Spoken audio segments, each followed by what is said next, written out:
What's up, coffee coders? Nandito na tayo sa ating last part ng ating part 8, which will be tackled as performance optimization for animations. So, syempre gumagamit tayo ng iba't ibang animations, pero dapat alam din natin kung saan at paano sila gamitin. Alright?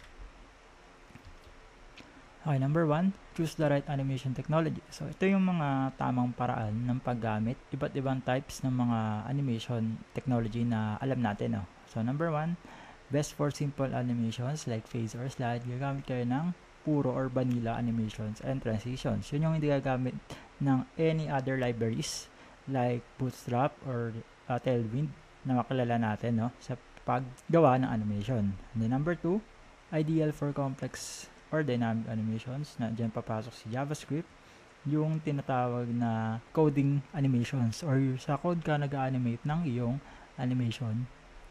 And then number 3, high performance for both simple and advanced animations. Ito yung gagamit ka ng API sa paggawa or paggamit ng web animations or yung tinatawag na WAAPI.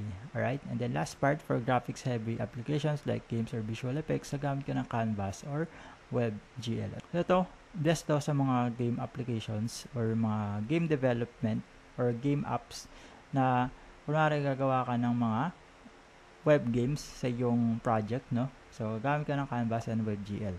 Alright? And then, next one. Optimize animation properties. Stick to GPU-related accelerated properties, which yung apat na to, or 5.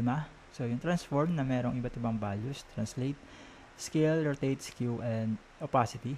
At pag-iwas sa paggamit ng top, left, right, bottom. Dahil nga, yung property na to, or yung mga values na to, is hindi siya gumagamit ng GPU sa iyong animation. Alright? Kaya ang tendency, mabagal yung or masyadong gagamit ng unnecessary memory yung mga animations, unlike kapag gagamit ka ng transform and opacity property.